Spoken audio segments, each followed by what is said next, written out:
What's going on, everyone? Today I'm going to be interviewing former All-State defensive back Ryan Keiser. Ryan played at Selinsgrove for 4 years and went on to walk on at Penn State for four more. The unique thing about Ryan is that he played under four different head coaches, one of which being Joe Paterno. In this episode, Ryan has some great stories about Joe Paterno and also some great stories about guys he played alongside like Adrian Amos and Allen Robinson, two of which are, guys who are still in the league right now, have made Pro Bowls. They're just tremendous players. And he kind of puts it into perspective how good they really were. He also talks a little bit about the best players in college football at that time. Penn State, Ohio State, any teams. He really goes over everyone. And he has some great stories, answers these questions really well. He's a great guest, and I really hope you guys enjoy this video. So we're going to start with Selinsgrove football because we'll go kind of chronologically. My first question for you is what kind of chemistry did that 2009, 2010 Selinsgrove team have? What kind of work did they put in to become as good as they were? Man, we worked hard. I think.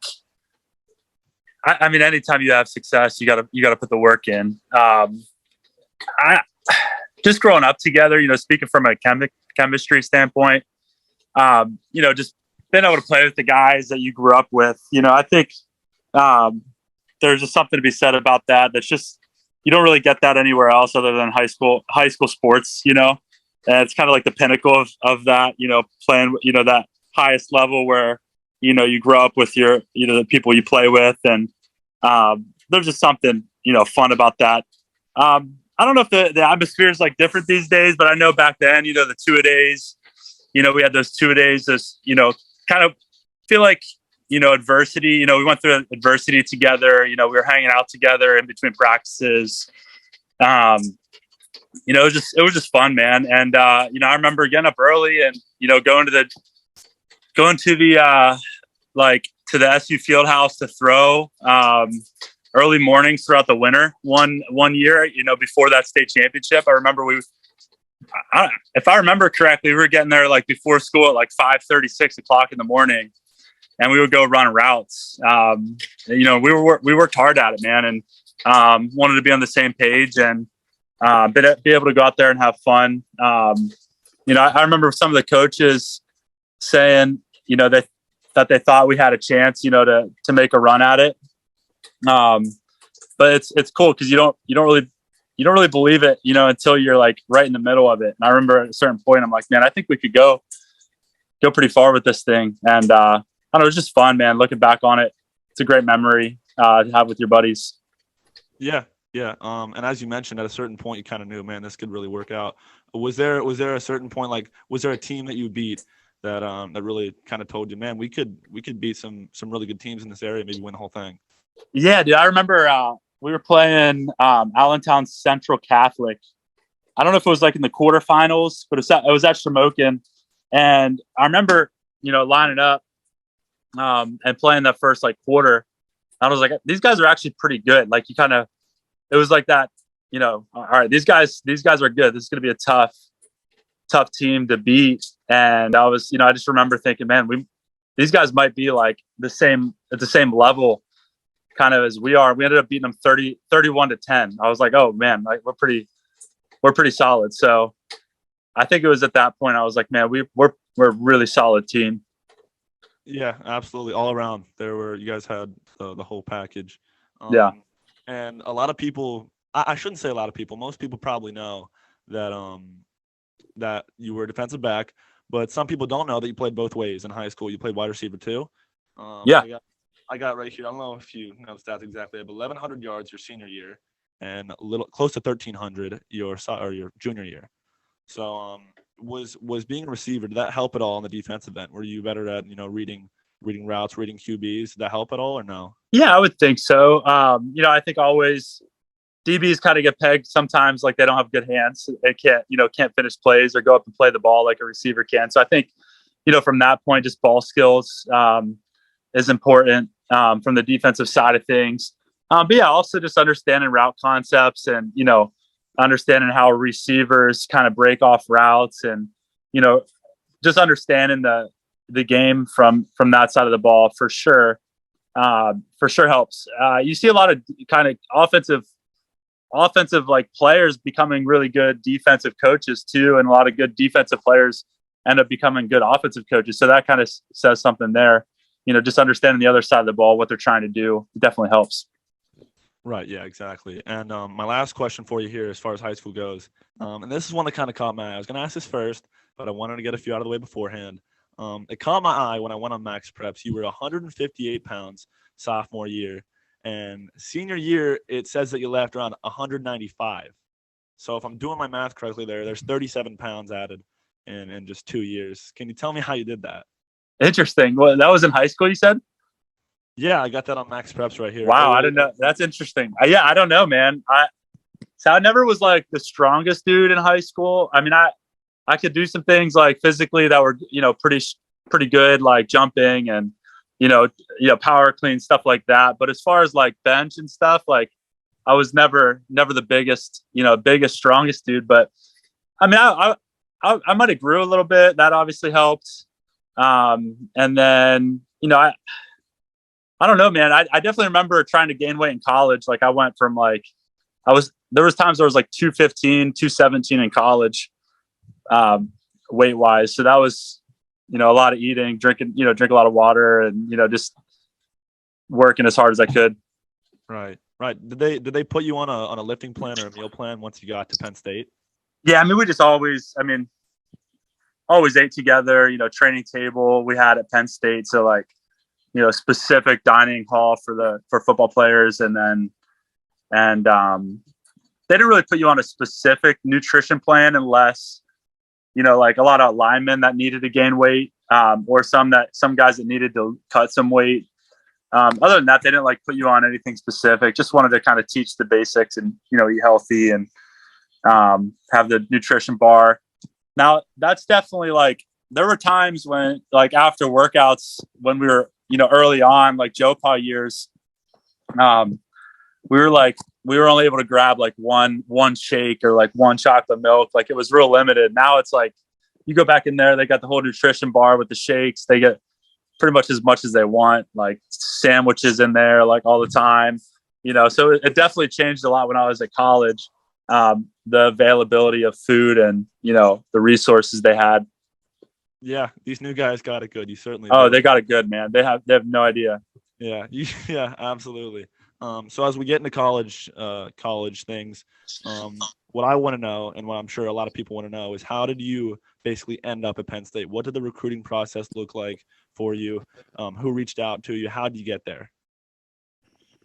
Yeah, I mean, it was probably like my sophomore year. I played a lot of defense in high school. Honestly, early on, like I loved basketball, man. I always thought I was going to play basketball. Like that was like what I wanted to do. And there was just times where I just got frustrated. Basketball just frustrated me so much. And then I had pretty good sophomore season, really good junior year of football. And that's really when I was like, oh, I think I could play, maybe play college football. I grew up going to Penn State games. My aunt and uncle had season tickets. So we would tailgate. It was kind of like nostalgic, going to the games. I always thought it would be cool to play there.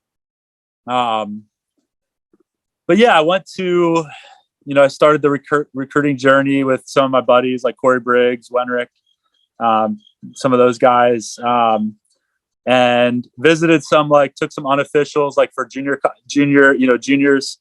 to like Connecticut. That was a big one. That was the other like larger school that I was really considering, UConn.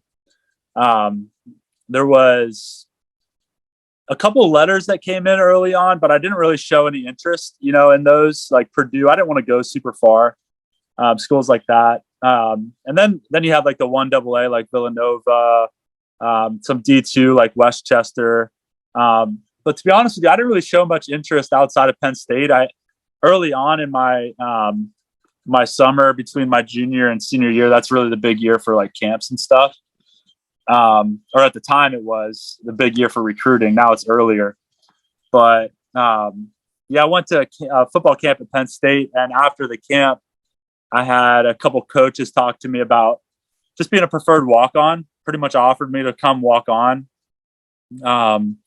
And ever since that point, it was for me. That's what I wanted to do. It felt like a no brainer for me. And to be honest with you, I was kind of like there was one school that was kind of in the balance with a scholarship offer. It was UConn, a D1 scholarship offer that would have been hard for me, to pass up, but I might have if I ended up getting the offer. I didn't even end up getting offered by them. And really, Penn State was my real D1 offer as far as like a walk on. I could have walked on elsewhere, but or could have maybe taken a scholarship to like a 1AA or one of those partial scholarships to like D2 that they do or did back then. I don't know what they do now, but yeah, it really felt like from day one for me when I got that preferred walk-on offer. And when I say preferred walk-on, I mean, you don't have to go try out. Like I didn't necessarily get accepted. Like if you were walking on, like traditionally, you would have to be at the school, then go to a tryout, that kind of thing, and then make the team. The preferred walk-on, you just go. They work it out so that you can be at the university and you're on the team. Yeah, right. And I don't know for sure, but I assume you kind of connected with Joe Paterno in your first year getting there, and it's hard to say no when you're offered a spot on Joe Paterno's team. Was he a good guy, like everyone says he was? Yeah. I mean, everybody has their opinions of Joe. I mean, when I was there, he was kind of like, just older, a lot older, and interacted a little bit, but he was. I mean, I remember him like he was on the sideline once and got ran over by one of the guys on a route, so he was like out of practice for a little bit for that. They're just kind of riding around in the golf cart, yelling, and ended up. I honestly got stuck on an elevator with him once at one of the away games. Me and like 300-pound dudes and Joe Paterno. With just Joe Pod, he ended up. We joke like they wouldn't have got us out of the elevator if Joe Pod wasn't in there. So we were thankful that he was with us. They came and rescued us pretty quickly. That's awesome. That's really funny, actually. Yeah, you said that. Man, that's funny. But yeah, so you had him, I think, for 1 year, right? And I think it was like a year and a half. Obviously, all the crap happened then. Probably during the second year. Right. Was it difficult, having, I believe, 4 different head coaches in all your years there, right? Yeah. So Joe Pa, Tom Bradley, technically for the second half of that year. Yep. I mean, you could technically say Larry Johnson, I think, was the interim coach for a little bit before he went to Ohio State. Yeah. Then O'Brien and Franklin. So yeah. Yeah. Technically you could say 5. I'm not asking you to pick favorites here, but one they had the biggest impact on you as a person and as a player? I would say I like them all for different reasons, but I mean, for O'Brien was the one who gave me my scholarship.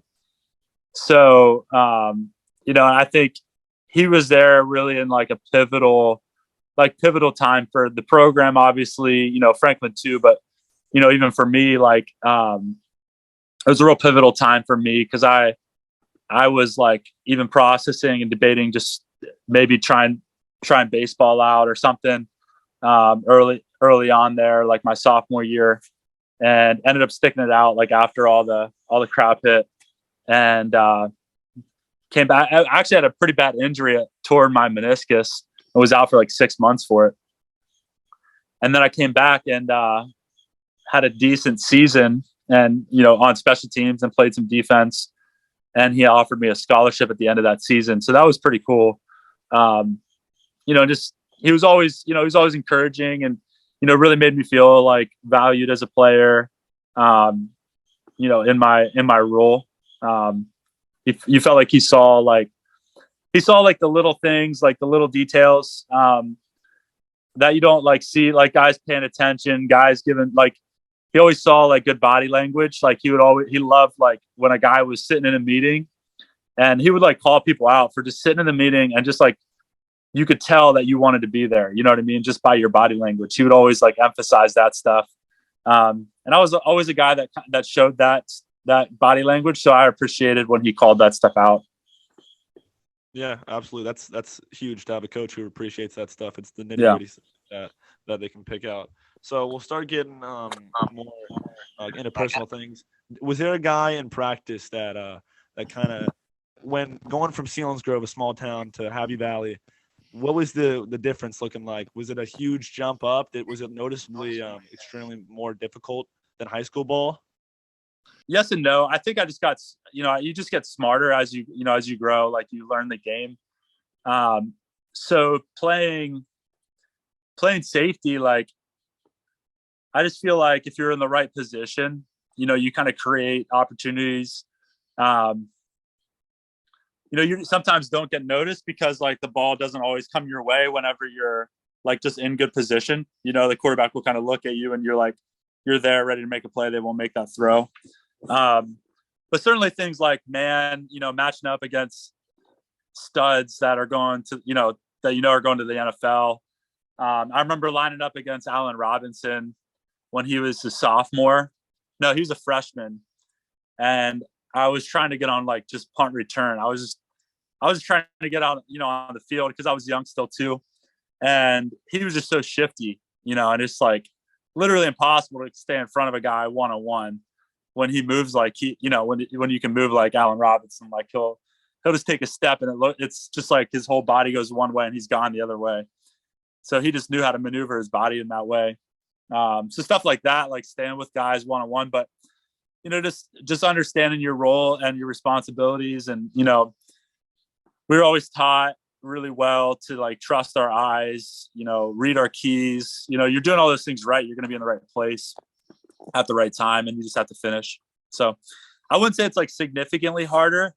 There was times that I just was out of position in high school. It just doesn't get picked apart like it does at college. Cause like at college, you just get picked apart if you're out of position, and you go watch the film and it's like every single thing you do practice, you're watching film, every single play. And you're getting like called out for everything in practice. So it's like, it's real different. Like you can make so many mistakes in high school and no one knows, and you come back and make a play and no one cares. But in college, you just get picked apart, if you do something little wrong. So you're obviously coached, by people that's all they do. So it's easier in that way. Yeah, you can get away with some stuff in high school. Oh, for sure. For sure. I don't know from experience, but I'm guessing. Yeah, 100%. Yeah, you could be out of position and get away with it. Yeah. Right. My next question is, if you look at the stats, and if you want to pick a guy out on paper, there were a few guys that stood out from those 2013, 2014 teams, but you might get a different answer if you ask a player. So I'm going to ask you right now, who was the best player on any of the rosters of that Penn State team that you were on until 14? Oh, man. So you're looking like 2013, 2014, 2013, 2014. I guess 14 would have been my last year, I guess, right? Yep. You got guys like Adrian Amos, who is still playing. He's like, I think he's an all-pro guy. I think he's playing for the Packers right now. He's a good guy. He just one of the most talented, like freakishly strong, fastest, and just kind of the full package guys I've ever seen. I remember watching him, like he would just sit at 10 yards, play man, and a guy like he would literally just like sit there and wait for a receiver to run at him. And I just remember, like, this is insane too. Like, sit at 10 yards and a guy would run at him to run a route and he would just two-hand press him and knock him to the ground. And I'm like, what did you just do? Like, that's insane. To be able to just sit laterally, not even move your feet. And when a guy gets to you at 10 yards, you just bench press him and he just dropped to the ground. I'm like, that's nuts.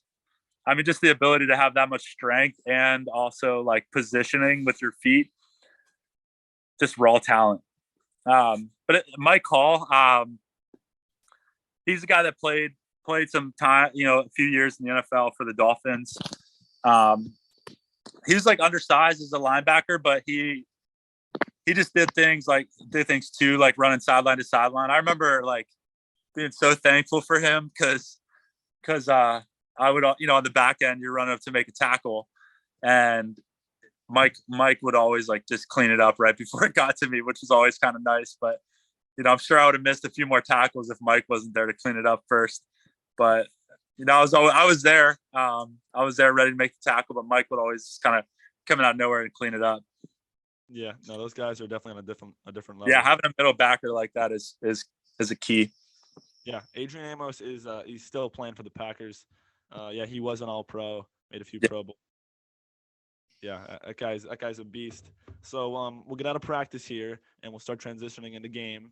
And the first question, and the question you probably get asked a lot, is can you really put it into perspective how it feels to play in Beaver Stadium, specifically a whiteout or a night game? Yeah. It's awesome.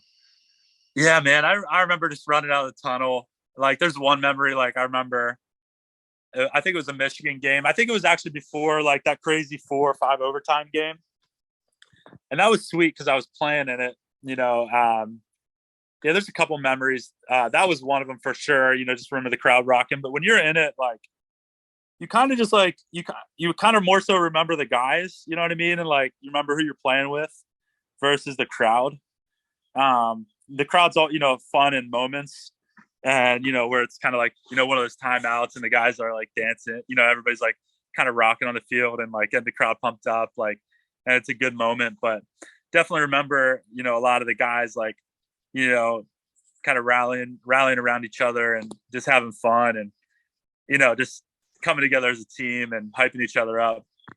Are definitely the funnest moments. But yeah, a lot of people ask about like running out of the tunnel, that kind of thing. I remember running out of tunnel for like a night game and whiteout Michigan game, like guys coming out of the tunnel. Like I remember a couple guys just like crawling out of the tunnel, like and you just kind of open up to the crowd and like it's nuts, man. It's so much fun. Just run down to the other end and like just get together with some guys and like pray. We usually got together with some guys and like prayed in the end zone, and like you're just kind of like lost for words in those moments. And like the prayer, just even praying, it's like you're thankful for the opportunity, but like your heart's beating out of your chest, and it's like you kind of like lose your breath almost, which is sweet. It's a cool feeling. But yeah, always exciting. Definitely like nerve-wracking too at times, like especially like the depending on the situation, position you play, and like can be nerve-wracking thinking about that kind of atmosphere and everybody watching you. But a lot of fun. Yeah, definitely a lot of fun. And I'll ask you actually an add-on question here on the spot. Do you have a favorite Beaver Stadium song? Sweet Caroline. That's a fun one. You can't go wrong with that. You really can't. Yeah. So we'll stay in Beaver Stadium here, and I'm just gonna ask you. I have a few in my mind here that I think you might say, but I don't know for sure. But I'm gonna ask anyways. Do you have a favorite game, most memorable game that you played in Beaver Stadium? Man, I would have to say, I mean, there was that Illinois game. I mean, I feel like we should have, which it was sweet because it was one that went, it probably shouldn't have went to overtime. That Illinois game, I feel like we were a better team, but obviously you just got to play it out on the field. And, but I was able to make a play thanks to Adrian Amos. Honestly, he tipped the ball and I was able to pick it. It kind of just fell into my hands in the end zone to end it in overtime, which is sweet.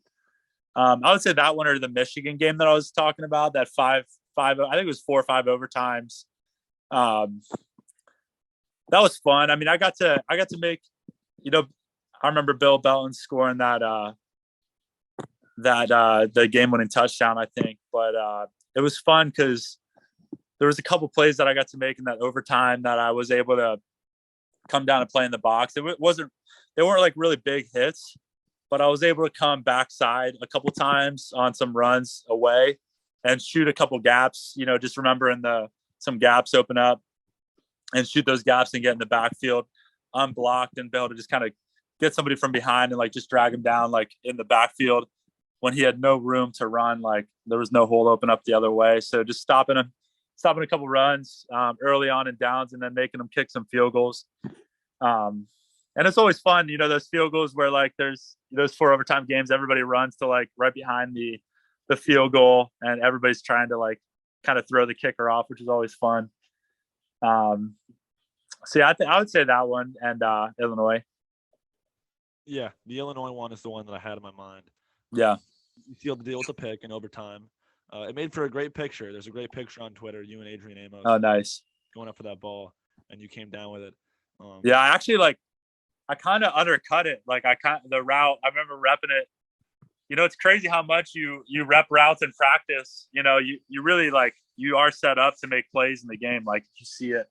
And you study the film and you kind of prepare yourself well. But I undercut it. I thought the throw was going to come. I kind of tried to cut it like underneath it, and then he ended up kind of going deep.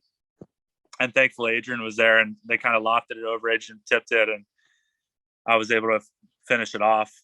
Yeah, yeah. Fun. Can you put it into words how good that felt, and kind of what followed after the game? Did he get hit with any Gatorade tubs or Yeah, coming up and guys, my teammates coming up and celebrating. I remember I don't know, I just kind of held on to it, just wanted to secure it, make sure it was, I didn't really stay on my feet. I just kind of fell to the ground and then stood up, and it was a sweet memory, fun to think of, and then obviously it's always, I don't know, dude, it's always just the best celebrating with your teammates. That's what it's all about, just the guys that you went through those moments with. And I remember after some of those wins, just being so thankful for the guys, that I got to do it with, guys that I got to play with, coaches that were there by my side. Just fun.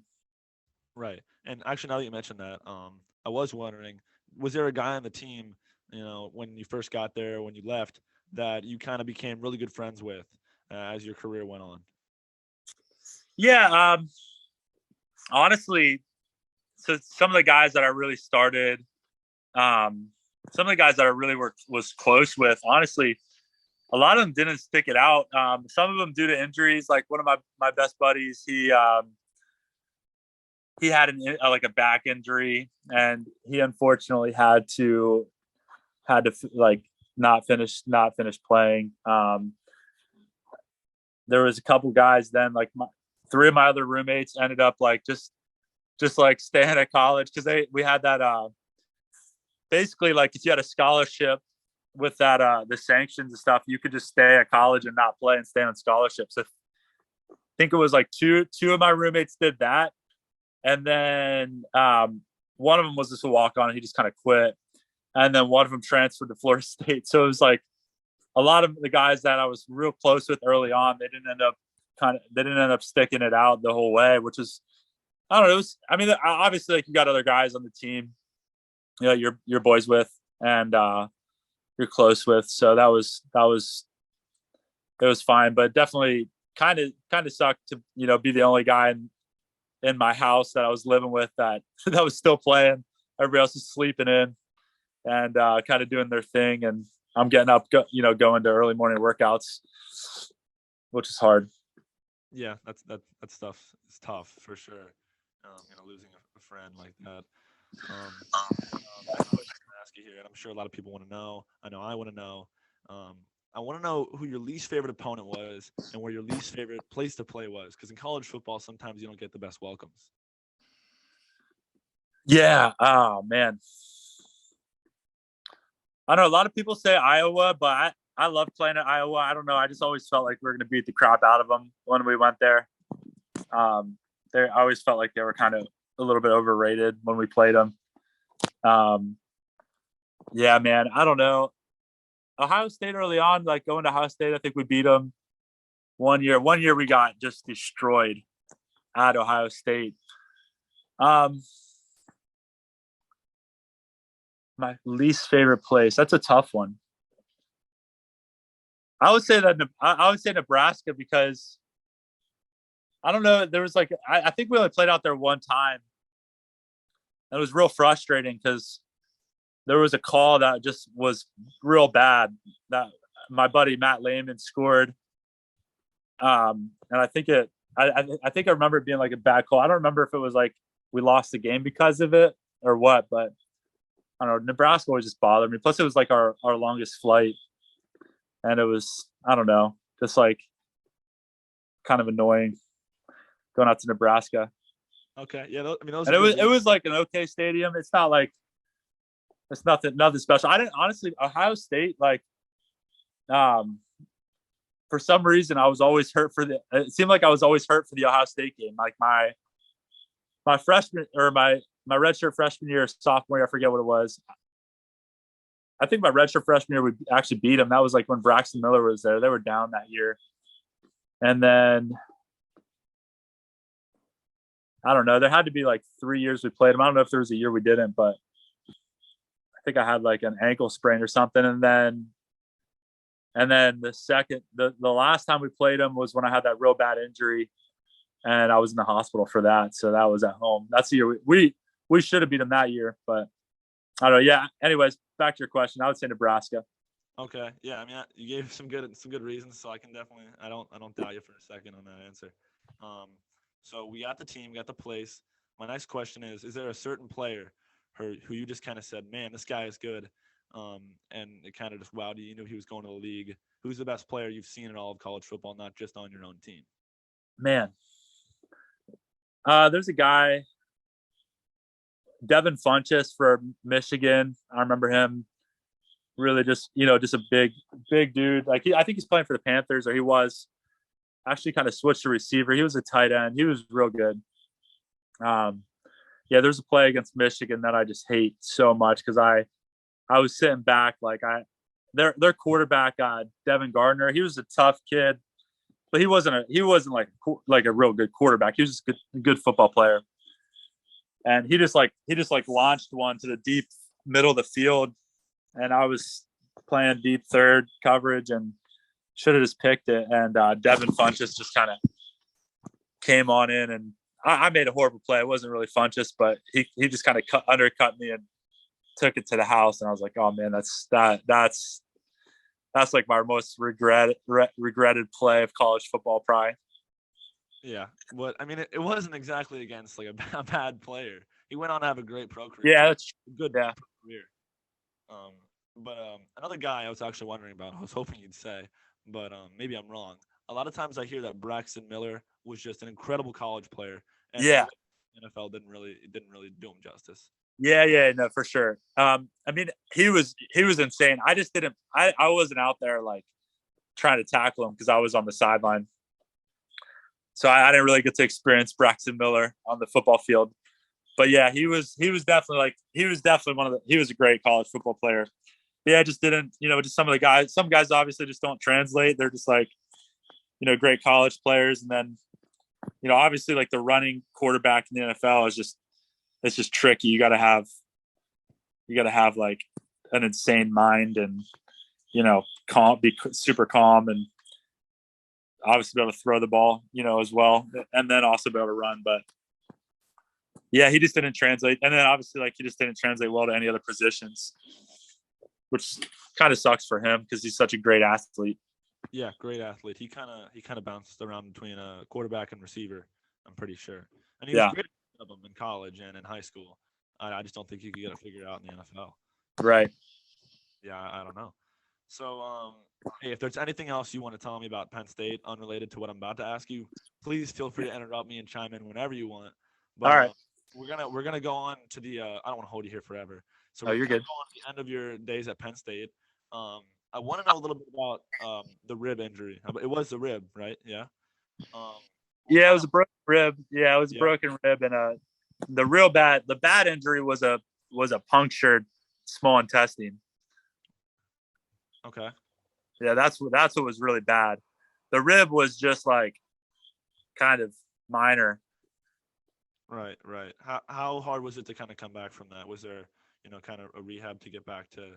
Oh yeah, dude, it was crazy. I mean, I lost like 60 pounds, and I was back down to that 150, that original 150 you said. Yeah. You still have that dog in you, though. You still have that dog in you. Yeah. I mean, it took a while. Yeah, I mean, obviously, like after that injury, I was like, I'm done playing football. Obviously, like I didn't think I'd have any chance to come back and, play football again. And I mean, it kind of took a while to build a base. I mean, it took me like, I don't know, it's probably like, I know the injury was in October, I think. It probably took till like the following like spring till I was like back to normal. In the sense of like still like I don't know, I was probably like weighed 170 maybe then, like eating again healthy and just doing the things I should be able to do on my own. It took a while. But yeah, then like that spring, um, just kind of started gaining weight, getting back to myself and kind of building that base up. And then actually like I was actually doing campus ministry. It was probably around that summer. I was doing at Penn State. And I was like, that was like my job. I was like, kind of like a pastor, but not really. And, I actually our senior like pastor at our church was like, you're here anyways, why don't you just go in and train and see if you can get back to like where you were and give the NFL a shot like you were gonna do.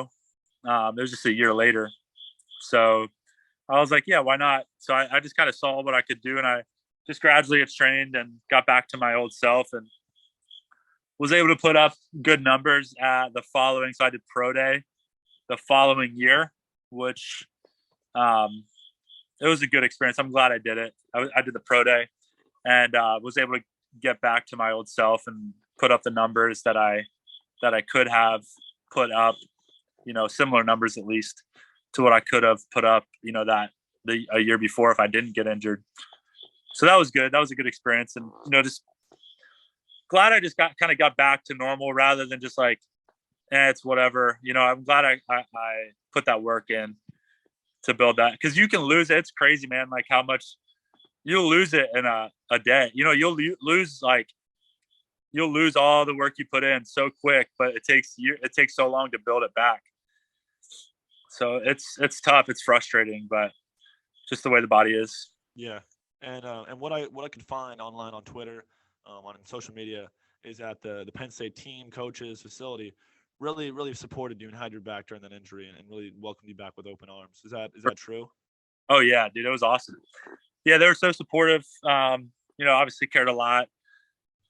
Thinking of knowing I was being just thought of, and they've visited me. Coaches came and visited me in the hospital at Hershey, and just knowing I was on their mind, after games and stuff. And guys, I remember Jordan Lucas wore my jersey for the last, I think it was like one of the last home games. That was cool to be, just be represented by guys like that I really respect and love.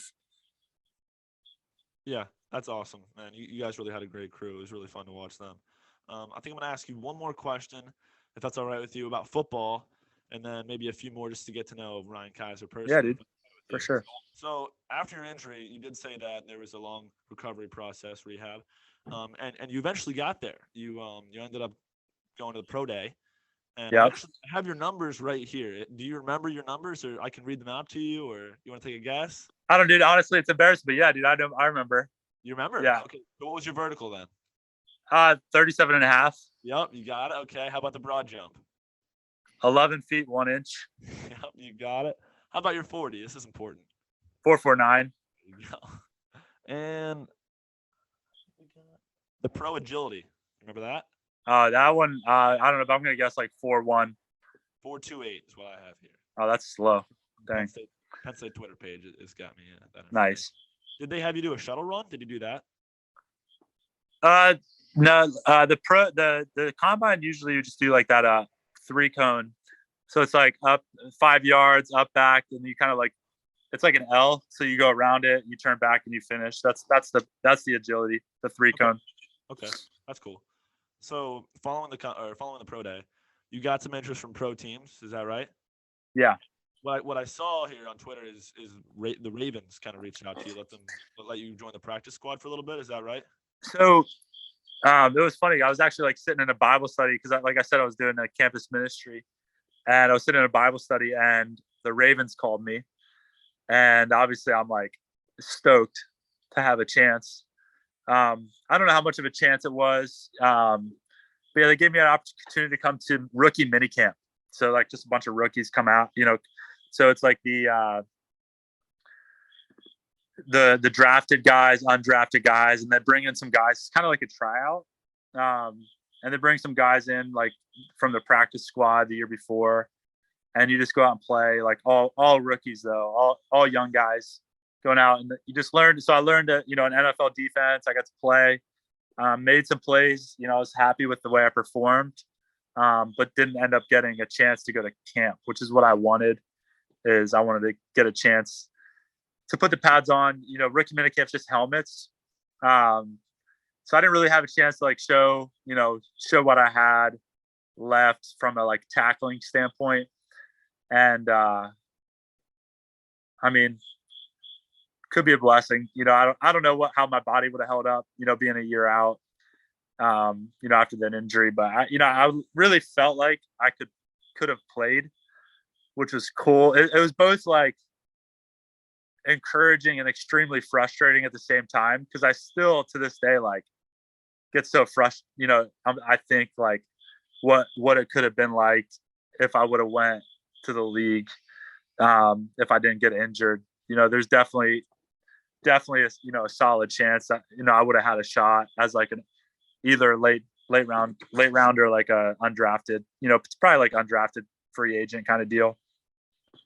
Would have been cool, and at least have a chance at minicamp. Whether I would have made the team. A lot of my teammates had that opportunity and went to camp, and some guys made it. Some guys that even I know the college level that I felt like I was just as good as, or better than, actually made it. Played some time in the league, which is cool. So it's definitely it was encouraging to know I could actually play. Felt like I could play at this level. Some guys even say it's in some ways easier than college. Obviously, it's in a lot of ways harder, but some guys say it's even easier. But yeah, I don't know. It was encouraging to know that I, or feel like I could at least play. How my body would have held up, and I don't know. Right. Yeah. I mean, it's honestly just unbelievable that you got to the point you did, following the injury, following the obstacles you had to overcome, man. And I can confidently say, I'm speaking for the entirety of Selinsgrove, that we're just so proud of you and so thankful for you. Thanks, man. What you did for the program, and we're just really proud of you how far you got. Appreciate it. That's about all I got for football. But if you got time to stick around, we're gonna ask you a few personal questions. We asked Brandon a few. The first one I'm going to ask you is your favorite ice cream flavor. And I'm going to tell you right now, Brandon's answer was cookie dough. So I need a better answer from you is what I'm asking for. It had a special name for it at the creamery. It was a cinnamon sugar. It was a cinnamon bun ice cream. And there's a specific name for it. Oh, it's so good, dude. Oh my gosh. I was expecting just a quick peachy paterno answer, to be honest. No, dude, no way. I would never try that. What? What? No way. I mean, I like fruity, like a good black raspberry milkshake for sure. But and I would say black raspberry is probably generally my favorite. But if we're going to the creamery and it's kind of rare that it's there, but it's that cinnamon bun ice cream that I could go for every time it's there. And that's a unique answer, so I like that. And if Brandon's watching, I want him to know that that's a lot better than cookie dough. I've never even had ice cream. That's what? Oh, it's so good. Really? Okay. All right. So the next question I got for you here is, if you could meet any celebrity, who would it be? Oh man. Would it be a football player? My guess would be a football player. Maybe a DB. I don't think it would be a football player. See, I'm kind of weird. I like guys I'm kind of into reading, honestly. I like books. Specifically learning, just business in the business world. So I would say more like an Elon Musk, or a business savvy leader. There's a guy I love to. His name's Craig Rochelle. He's a pastor of a church out in Oklahoma. He is a big church network, but he's a super strong entrepreneur. and has his own like leadership podcast, which you should check out. It's the Craig Rochelle Leadership Podcast. It's really good information. So I like guys like that, like leaders, really strong leaders that have kind of like just led by example and like really built, just kind of like figured out life, like not figured out life, but like have been intentional with life and, made some big things happen, like in the leadership world, like business world. Okay. Yeah, that's awesome. I mean, reading is a lot better. And reading's so important. Yeah. I hated reading as a kid. Honestly, I hated learning until I finished school. I love it now. Yeah. Okay, so I have another unique question for you here. It could be a dumb question, could be a great question. I guess we'll find out. So I don't know this for a fact. I think you are, but I'm going to ask you to see if you know. Do you know if you are in NCAA 14, the game? I have no clue. You have no clue. All right. I have no clue. We'll have to honestly check. We'll have to check. This one is kind of relating more to football. We'll get back on track. Was there a meal before every game that you ate? Did you have a go-to pregame meal at Penn State? It was pretty consistent. Like pasta was usually the meal. Some meat sauce, some garlic bread. Yeah, it was pretty consistent. And then like we got the cookies, like some good cookies for dessert. Nice. Yeah, that's a good answer. Honestly, you can't Yeah. go wrong with that at all. I don't know if I have any more, fun questions for you. I think we'll get one more big question for you, then we'll get out of here. All right, man. This is one that I've wanted to hear your answer for, the entirety of the podcast. I just want to know, as a Selinsgrove student, as a resident, you've really helped out our community a lot, our program a lot. You've done a lot for us. You've been a great role model. What does all that mean to you? Can you put that into perspective? What that means to you being, as big as you are in our community. Yeah, I mean, I would just say, well, first of all, I just love, like, we're just so blessed to like, I don't think we take stuff for granted, we just do. Everyone does, and, I get like, I get people, I get wanting to like get out of town and like go experience the world and that kind of thing. But I don't know, there's just something special about, for me, like personally, there's just something special about this area.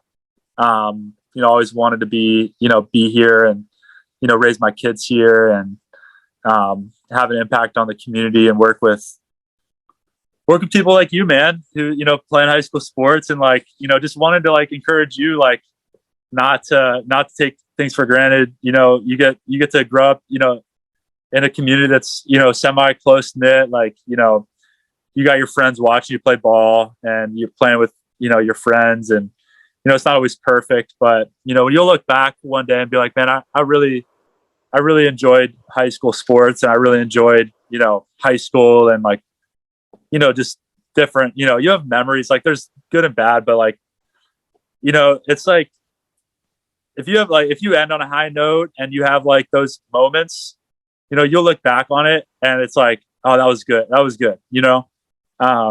And you just have so much to be thankful for. We all do. So I just want to encourage people like you, Blake, and like your friends, for the football guys, like there's not a time like it. There's just no time like it. And it's so hard to get like, and it's like when somebody gets it, it's really encouraging and it's exciting. But yeah, I know like personally and like my friends and like, the guys that are older now, like there's so many guys I know they would say like, man, I wish I would have embraced that like phase of my life way more.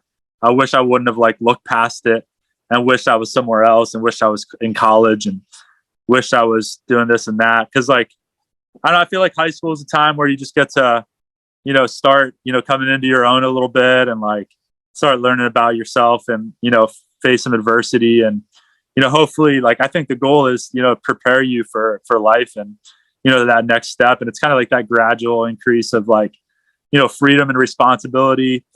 So yeah, I just want people to enjoy the moment like, and the season that they're in life. Cause like, you'll never have it back ever again. Like, you just won't have it back. And college football was great, but like, I'll never forget walking up to the stadium with my boys that I grew up with, played midget football with, and, you know, walk up to the stadium, see those those lights, and, you know, just embrace the atmosphere of high school football, and, you know, sit in the locker room with those guys, you know, and then run out of the field with them, and then just kick the crap out of our opponent, you know, and just have fun, you know. So there's nothing like it, and there's more fun experiences like that in life, you know, obviously after that. But if you look past the moment you're in, it's just, you'll regret it. So that's what I would have to say. I really couldn't ask for better answers throughout this whole conversation. You were a great guest. I really appreciate you coming on. Really great guy. I appreciate, you know, all you do for me, all your brother does for me. You're coming from a great family. Selinsgrove is very lucky to have had you. And I just can't thank you enough for coming on and having this conversation with me today. It really helps me out, and I really appreciate it. Thanks, man. I'm proud of you, dude. I'm so proud of you for taking a step outside your comfort zone, man. That's good stuff. Thanks so much, man. Thanks so much for coming on. I hope I see you soon. Great questions, by the way. You do a great job. Thanks so much. Thanks so much. No problem. Hey, have a good night. All right, man. You too. Sleep good. I will. Thanks, everyone, for watching. Huge thanks to Ryan for coming on and being such a great guest. If you haven't already, please go check out our most recent video with Brandon Heil. I really hope you enjoy watching these videos as much as I enjoy making them. Again, huge thanks to Ryan, huge thanks to Brandon, and especially huge thanks to Ari for helping me edit these and produce them.